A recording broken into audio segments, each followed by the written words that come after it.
भारतीय अंतरिक्ष अनुसंधान संगठन ने वर्ष 2024 के अंत में नए साल पर एक बार फिर से अंतरिक्ष की दुनिया में इतिहास रच दिया है। इसरो ने श्रीहरिकोटा से एक PSLV रॉकेट के माध्यम से अपने स्पेसएक्स मिशन का सफलतापूर्वक प्रक्षेपण किया और ये मिशन भारतीय अंतरिक्ष कार्यक्रम के लिए एक महत्वपूर्ण मील का पत्थर साबित होगा। इसको लेकर नेटवर्क 10 संवाददाता ने वैज्ञानिक सुशील द्विवेदी से खास बातचीत की। सुनिए। नए साल की शुरुआत होने जा रही है, ऐसे में 30 दिसंबर सोमवार रात 10 बजे इसरो ने एक बार फिर से इतिहास रचा है। स्पेडिक्स लॉन्च किया है, जिसके बाद एक बार फिर इसरो चर्चा में है। हमारे साथ विशेषज्ञ हैं, वैज्ञानिक हैं, सुशील द्विवेदी जी, उनसे बात करेंगे क्योंकि काफी कुछ जानकारियां हैं और किस तरीके से इस पूरे साल में इसरो ने देश के लिए जो इतिहास रचा है इनसे जानेंगे। क्योंकि जिस तरीके से स्पेडिक्स लॉन्च हुआ है उसके बाद कहीं ना कहीं एक बार फिर देश में उसकी चर्चा हो रही है। हमारे साथ सुशील द्विवेदी जी हैं, वैज्ञानिक हैं, विशेषज्ञ हैं, इनसे जानेंगे कि किस तरीके से सर स्पेडिक्स इस बार काम करेगा, क्योंकि कहीं ना कहीं साल के अंत में एक बड़ी इतिहास कहा जा सकता है कि इसरो ने रचा है। बिल्कुल, आज का दिन गर्व करने का दिन है, बल्कि पूरे साल 2025 में हमें जो नए साल का ये तोहफा मिला है इसरो के द्वारा। जो नया साल ठीक एक दिन बाद शुरू होने वाला है, लेकिन हम पूरे साल इसरो के दिए गए इस तोहफे से सराबोर रहेंगे। मतलब एक ऐसी एक तकनीक है, ये एक इस प्रकार की जटिल तकनीक है कि आप ऐसे समझें, इसमें स्पेडेक्स मिशन के अंतर्गत मतलब स्पेस में हम डॉकिंग एक्सपेरिमेंट देखेंगे। अब आप कह रहे होंगे डॉकिंग मतलब हुआ मिलाना, जोड़ना। ठीक ऐसे ही जैसे दो तेज रेलगाड़ियां जा रही हों और उनके दो डिब्बे अलग अलग पटरियों पे जा रही हों, दोनों पटरियों के डिब्बों को हम जोड़ने की कोशिश करें।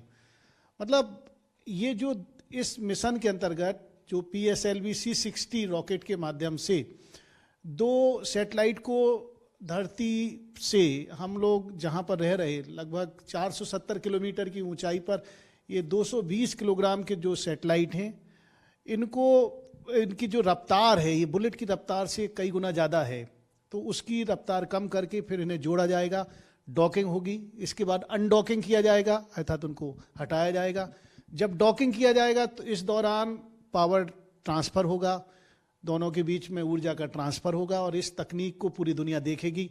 और हम और आप लोग गर्व के साथ कह सकते कि हम दुनिया के ऐसे चौथे देश बनने जा रहे हैं जिसमें पहले अमेरिका, इसके बाद रूस और चीन का नंबर था।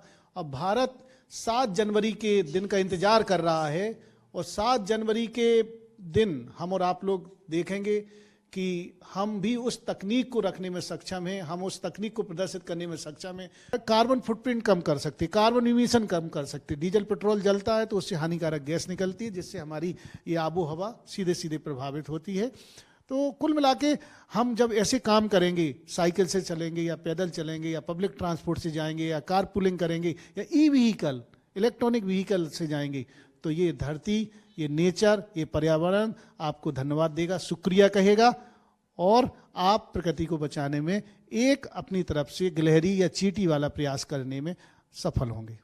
बिल्कुल, धन्यवाद सुशील जी, क्योंकि ये विशेषज्ञ थे, वैज्ञानिक हैं, जिन्होंने पर्यावरण को लेकर जहां जानकारी दी, तो वहीं साल के अंत में जिस तरीके से इसरो ने इतिहास रचा है, नए साल का तोहफा दिया है देशवासियों को लिए, ऐसे में ये माना जा रहा है कि कहीं ना कहीं आने वाले समय में जिस तरीके से इसरो देश दुनिया में नाम कर रहा है, आने वाले समय में कहीं ना कहीं चंद्रयान 4 की बात की जाए या और चीज़ों की बात की जाए, उसको लेकर एक बार फिर इतिहास रचता हुआ दिखाई देगा। लेकिन हाँ, ये जरूर कहा जा सकता है कि जो हमारे देश के वैज्ञानिक हैं वो लगातार एक नई खोज कर रहे हैं और इतिहास रच रहे हैं। वीडियो जर्नलिस्ट राम सिंह के साथ में लालचंद, नेटवर्क 10, लखनऊ।